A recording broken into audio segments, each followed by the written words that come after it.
Hello, welcome to our presentation.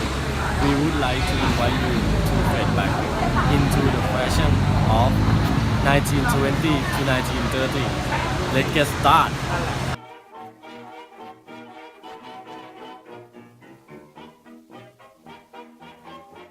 During the 1920s, the length of skirts hem became for the first time a serious fashion question, while the clothes of 1920 to 1921 were still cuff length, and around 1923, even ankle length for a short time.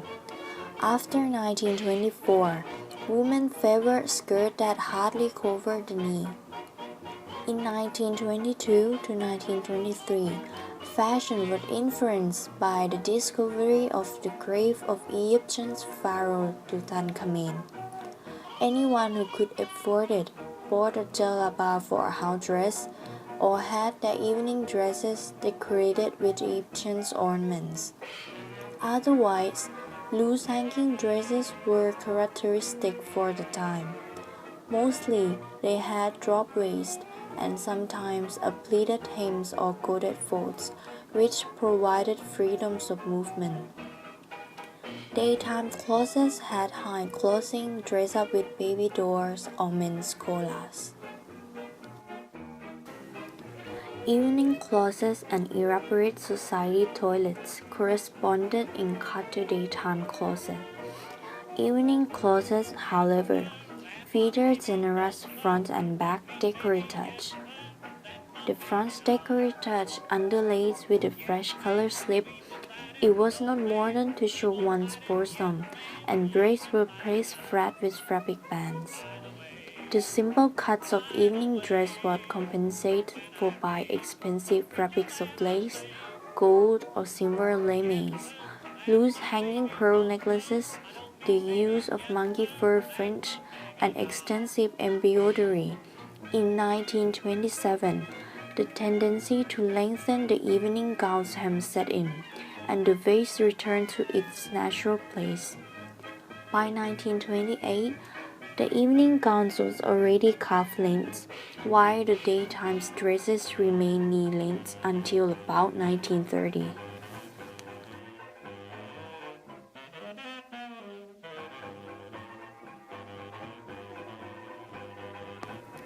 In haute couture, Gabrielle Chanel made her reputation with dresses, jersey suits, and knit jumpers.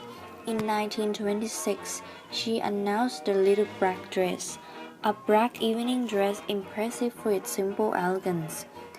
Like Chanel, Jean Couture favored clear lines and extremely simple elegance, beginning with his own collection for the United States.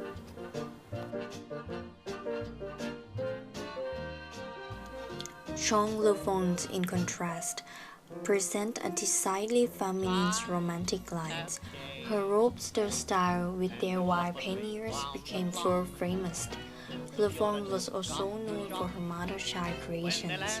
Short skirts brought the legs, and thereby rayon stockings into the pictures.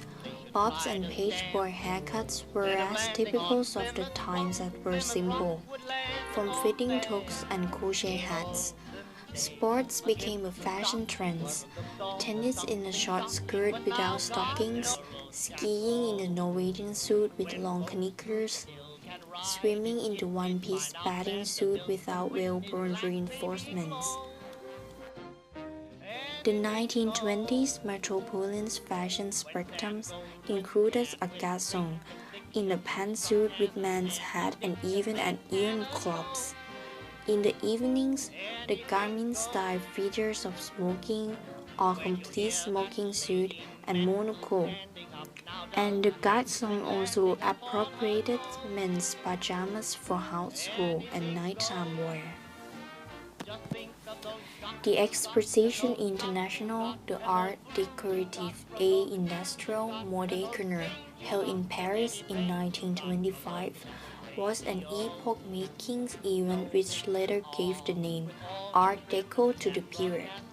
Among the 72 fashion designers, Sonia Dolaner created the biggest sensation with her suit and coat in pattern of stimultaneous color contrast. After 1924, men's suits had slightly tapered waist and the trouser widened slightly.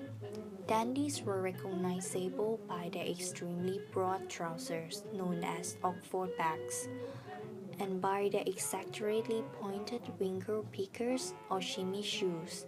For golfs, hiking, or hunting, men wore Norfolk jackets and +4s. The 1930s. At the beginning of the 1930s, clothing was cut to be form-fitting again.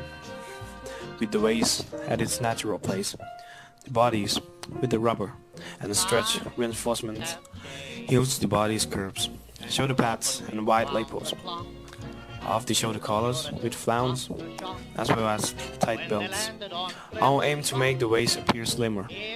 The hem was lengthened with gutted folds and pleats from the knee to the calf, providing a freedom of movement. Evening gowns were preferably of the shimmering satin and reached to the floor, often with a small mermaid train.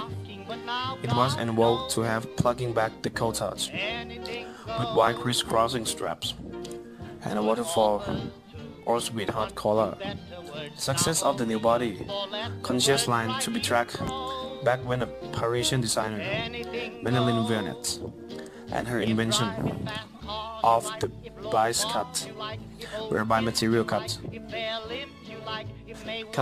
diagonally to the waist, clung to the body and flare out toward the hem like a bell. Elsa Schiaparelli was not to be outdone on the idea front. In her collection, she worked with trumped foil effect as well as illusion. Two surrealistic artists, Schiaparelli wide pagoda shoulders, invented in 1933, had a major influence on everyday fashion. Suits, jackets, and dresses after 1933 were unthinkable without padded shoulder. In the fascist countries, Italy, Spain, and Germany, women's fashion became a matter of political agitation, as exemplified by the introduction of German Ghost Club (BGM), Bund Deutsche Mädel uniform, Alpine custom, also suits the taste of National Socialist Germany. World-famous Berlin manufacturer, which had been over 80% in Jewish hands, were for the most part due to the Aryan cleansing. The year 1936 was one of the most innovative in men's fashion.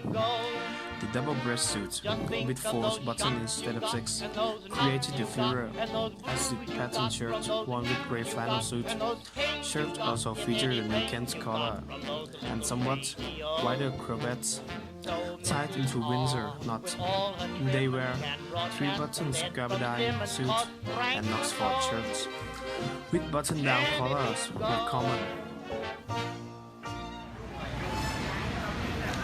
This is the end of our presentation about fashion of 1920 to 1930, and we apologize for any mistake. Thank you very much for your attention.